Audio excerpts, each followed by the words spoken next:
The cold night begins. Snow fell quietly on the alien world. The wind howled through sharp, frozen rocks. It was dark, with no sun in the sky, only a red moon above. Captain Ray Carter lay half-buried in the snow, trying to breathe. His body ached. His ship had crashed hours ago, and he hadn't seen another soul since. Ray's left arm was bleeding. His right leg was useless. His spacesuit was torn in 3 places. The emergency beacon was broken. He was cold, hungry, almost ready to give up. "This is it," he muttered, staring at the red moon. "This is how it ends." Suddenly, a soft sound caught his ear. Crunch. Crunch. Crunch. Footsteps. Ray held his breath. His hand reached for his sidearm. Empty. Lost in the crash. Then he saw her. Tall. Thin. Glowing skin that shimmered blue under the moonlight. Large black eyes. She moved slowly, carefully, as if she didn't want to scare him. Her body was wrapped in some kind of silvery cloth that looked warm, an alien. Ray tried to sit up, but pain shot through his back. He groaned. The girl didn't run. She just watched him. Then, in a quiet, soft voice, she spoke. "You not dead?" Ray blinked. She spoke English? "Not yet," he said, breathing hard, "but close." She looked around, then walked closer. Her eyes scanned the wound on his arm, then his broken leg. She tilted her head, thinking. "You cold?" she said. "You die? Soon?" Ray gave a weak smile. "Thanks for the weather report." The alien girl didn't laugh. Instead, she reached behind her and pulled something out of her bag. A large, gray, padded cloth, a sleeping bag. She pointed to it. "You share. Warm." Ray stared. "You want me to share your sleeping bag?" She nodded. "You live? Maybe."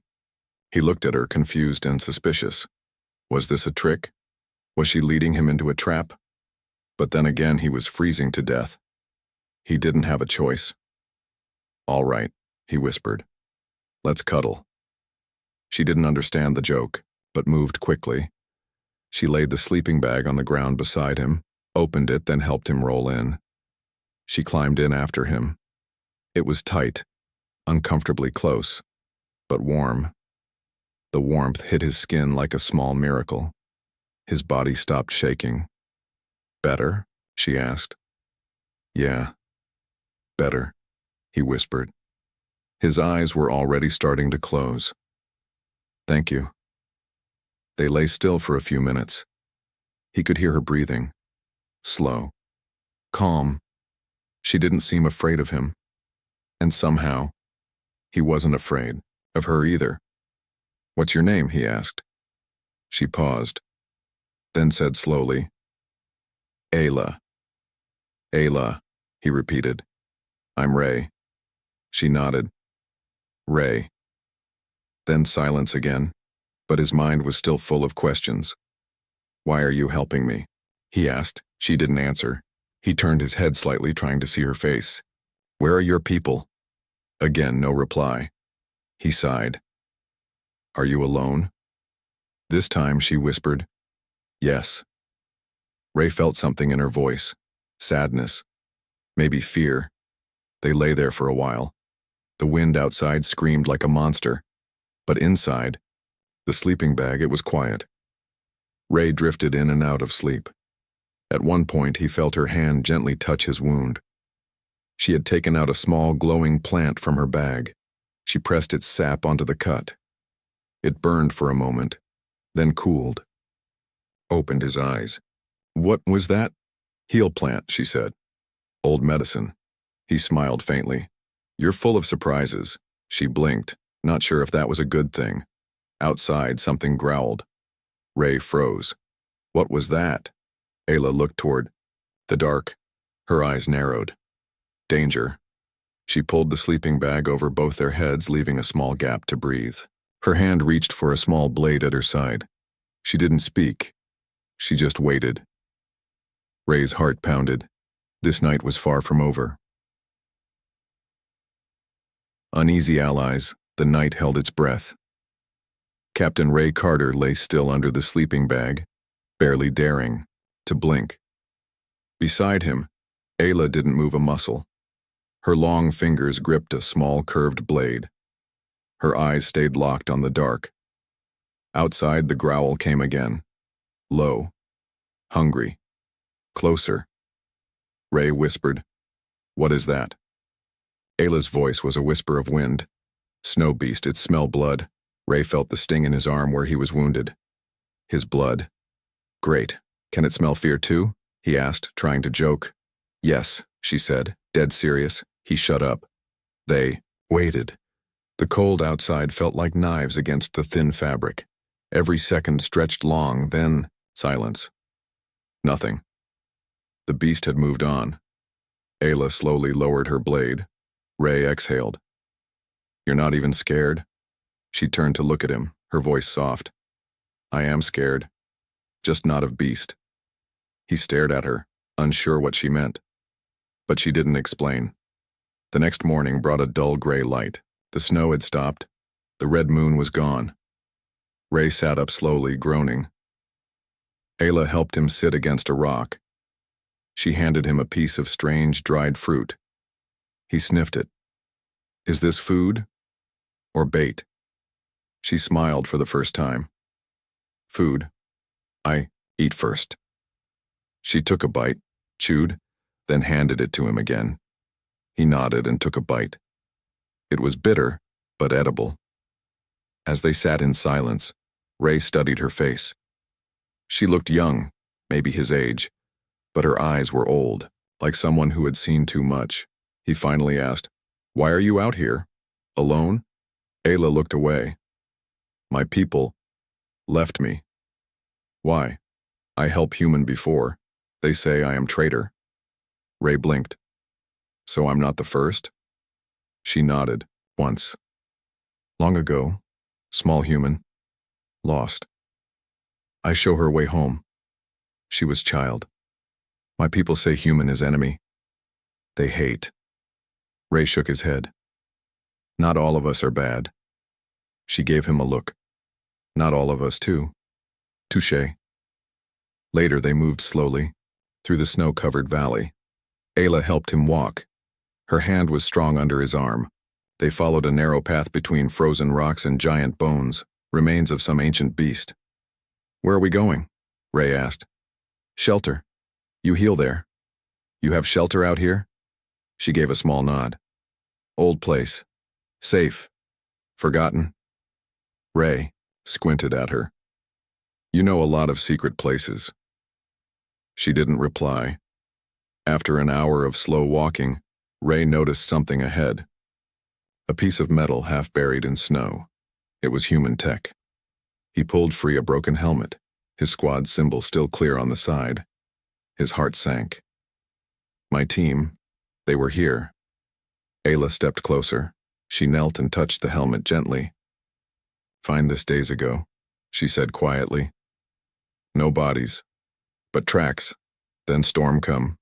Cover all. Ray held the helmet tight. His friends, his crew, had been here. Maybe they were still alive. Maybe.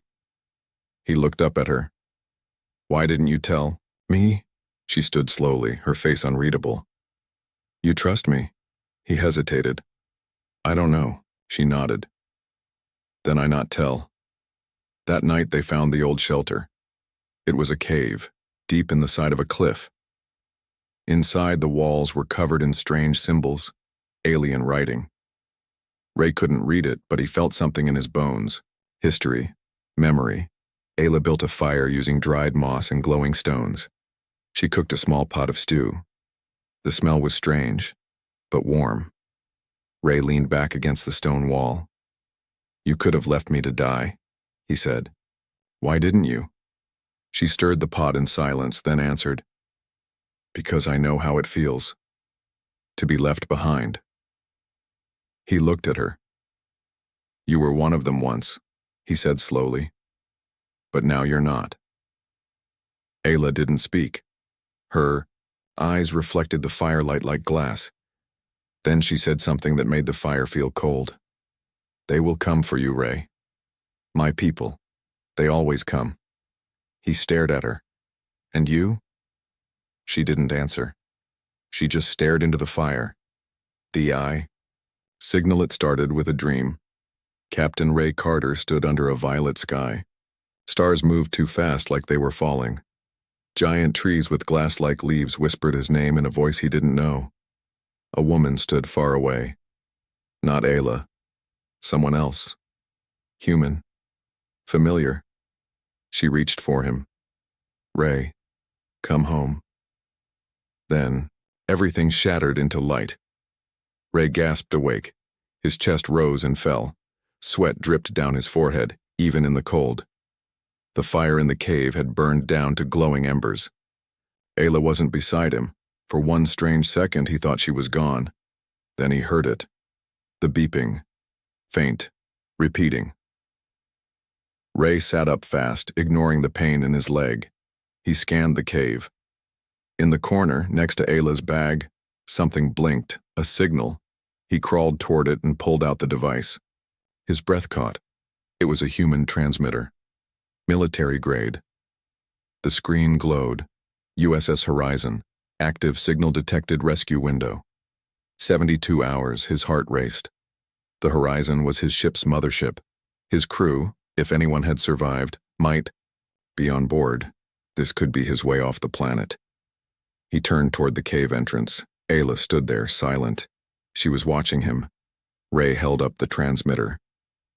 "Where did you get this?" Ayla stepped forward slowly. Her voice was low. "I find it. Days ago. Before I find you." "Why didn't you give it to me earlier?" She hesitated. "Because I not want you to leave." The words hit like ice. Ray stood angry now. "You let me believe there was no hope. You let me think everyone was dead." Ayla stepped closer. "I save your life. I heal you. I keep you warm. Yes, you helped me survive. But what was the plan, Ayla?" "Keep me in this cave forever?" She looked hurt. "I don't lie, I protect." "Protect me from what?" he snapped. She lowered her voice even more. "From them." Ray stared. "Your people?" She nodded once. "They also hear signal, but they not rescue. They hunt. You call them. They come. But not to help." A long silence filled the space. Between them, Ray looked down at the transmitter. He had a choice now. Use it. And risk calling down the enemy. Or stay hidden and wait. But wait for what? "What exactly do they want?" he asked. Ayla's eyes were sharp now. Cold. "Not just, you all humans, they fear you. What you build, what you destroy." She pointed to his leg. "You fall from sky. You bring war." Ray's voice dropped. "I didn't ask for war. No one asked. War comes anyway." He sat back down, rubbing his face. The signal was his lifeline, but also a beacon. If what she said was true, using it might put both of them in danger. And yet, doing nothing might be worse. He looked up. "If they find us, what will they do to you?" Ayla didn't answer right away. Then she said quietly, "They think I am already dead." Ray stood up again. "Then we run." She shook her head. "No run. Only hide. Or fight." A moment of silence. Then the transmitter beeped again. Louder this time. The rescue ship was getting closer. Ray stared at the blinking screen. Then at Ayla. "Help is coming," he said. Ayla's eyes narrowed. "No," she whispered. "They are." Her real mission. The cave wasn't quiet anymore. The beeping from the transmitter grew louder, faster, urgent. Ray held it tight, his thumb hovering over the response button. One press and a signal would shoot into orbit. A rescue ship might land in hours. But Ayla wasn't moving. She stood frozen, her body tense like a stretched wire. Her hand hovered near the small blade strapped to her thigh. Ray saw it. "What? Are you not telling me?" he asked, voice low. Ayla didn't answer. He stepped closer. You said your people would come if they heard the signal. You said they hunt humans. Still, she said nothing. Ayla, Ray said, louder now. How? Do you know so much about our systems? About this transmitter? Her jaw clenched.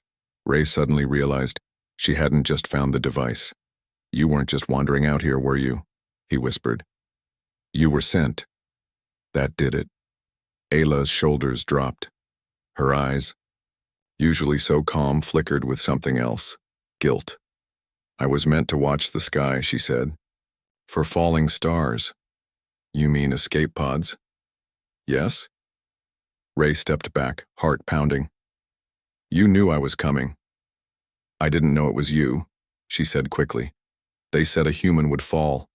A survivor. I was supposed to find you before you found others. Ray's voice cracked. And then what? Ayla looked at the ground. I was ordered to mark your location so they could send drones. He stared at her like she was someone else. So I was just a target? She stepped forward. At first, yes. His hands tightened around the transmitter. And now? Ayla's voice softened. Now I'm not sure. Outside, the wind picked up. The sky turned darker, too fast for normal weather. Ray stepped to the mouth of the cave and looked up. A bright shape was breaking through the clouds, too slow for a meteor, too fast for a plane. A ship. I didn't press the signal, he said. I know, Ayla whispered. I did. Ray spun, around. You what? I pressed it before you woke, she said quietly. I had to choose, and I chose this. Ray stared, stunned. She continued. Maybe they won't kill you. Maybe they'll see who you are. Maybe you live. Maybe? He snapped. You took that choice away from me. I gave you a chance, she said. They stood there, breathing hard, surrounded by firelight and snow. Then, the ground rumbled. A giant shadow passed over the cave. Engines roared like thunder. Snow lifted from the cliffs in swirling clouds. The ship was landing, huge, black and silent. No insignia, no human markings. Ray's heart sank. This isn't a rescue ship, he whispered. No, Ayla said. It's not. Ray turned to her. Then what is it? She drew her blade, eyes cold again. It's judgment. The betrayal code. The cave shook. Dust rained from the ceiling. Cracks split the stone walls like veins of panic. Ray grabbed the edge of the rock and steadied himself. His ears rang from the ship's engines. Outside, the wind howled like it knew what was coming. Ayla didn't flinch. Her blade was in her hand. Eyes cold. Jaw set. She wasn't looking at the ship, she was looking at him. Ray's breath caught in his throat. Tell me this isn't happening, he said. Ayla didn't speak, didn't move. Tell me you're not giving me up. Still, silence. Then, a new sound, metal boots on snow. Marching. A line of black armored figures appeared in the storm, moving fast toward the cave. Faces hidden, weapons ready. Ray's voice cracked. You brought them here. Finally, Ayla looked at him. I tried to stop it, she said. You started it. He turned to run, but pain shot through his leg. He fell, gasping. The soldiers were getting closer. 10 seconds. Maybe less. Ayla walked to the cave entrance, blocking it. She raised both hands. A high-pitched tone echoed from the cliff walls, some kind of alien command. The soldiers froze. Then one of them stepped forward. His armor was heavier, different. A commander. He spoke in her language. Sharp, harsh. Ayla replied quickly, but Ray couldn't understand a word. What he did understand was the way they looked at him, like prey, like trash, like a mission almost complete. The commander raised his hand. A drone floated forward, sleek, silent. A red scanner locked onto Ray's chest. Wait. Ayla stepped in front of it. The drone stopped. The commander barked something, angry. Ayla's answer was loud, defiant. Then she did something Ray never expected. She took her blade and cut the seal on her own armor. A small glowing chip fell from her shoulder. She crushed it under her boot. Gasps echoed from the soldiers. The drone dropped to the snow. Dead. Ayla looked over her shoulder at Ray. Broke the bond, she said. Now I'm hunted too. The commander growled something in rage. Ray didn't know what was happening, but he knew a fight was seconds away. He pulled himself up.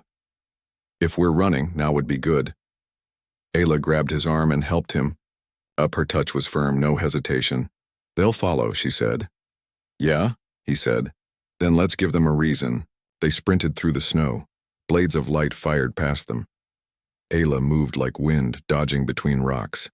Ray limped hard, every step screaming pain. Behind them, metal feet chased. Voices roared. Explosions lit up the cliff walls. Ray shouted over the noise. Where are we going? Ayla pointed to a frozen waterfall ahead. There's a tunnel behind it. Of course there is. They dove through ice and smoke as blasts slammed into the ground around them. Inside the tunnel it was pitch black. Cold. Quiet. Too quiet. Ray slumped against the wall, breathing hard. His chest burned. Ayla stood guard at the entrance, her blade ready. Ray looked at her through the shadows. You had a choice. You picked me. She turned, eyes tired, sad, fierce. I didn't pick you, she said. I picked the truth. The awakening.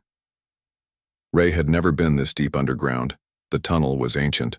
Walls of black stone pulsed faintly with blue light, like veins under skin. It didn't look natural. This place wasn't built by your people, was it? He asked. Ayla didn't answer right away. No, she finally said. It was built by those who came before, the Watchers. Ray raised an eyebrow. That's supposed to scare me. No, she said. But it should. They kept moving, their breath visible in the freezing air. Behind them, the distant hum of ships still echoed, faint but constant. They weren't safe yet. Ray's leg burned with every step. He was barely keeping up. Tell me there's an exit, he said, gritting his teeth. There is, Ayla replied. But it's not just a way out, it's a test. Ray slowed down. What kind of test? She stopped and turned to face him. One only humans can pass. He stared at her. What are you talking about? Ayla reached into her jacket and pulled out a small silver shard, thin, curved, and glowing faintly. She placed it in his hand. The moment it touched his skin, it pulsed bright blue. Ray gasped. Images flashed through his mind. Stars folding. A planet breaking.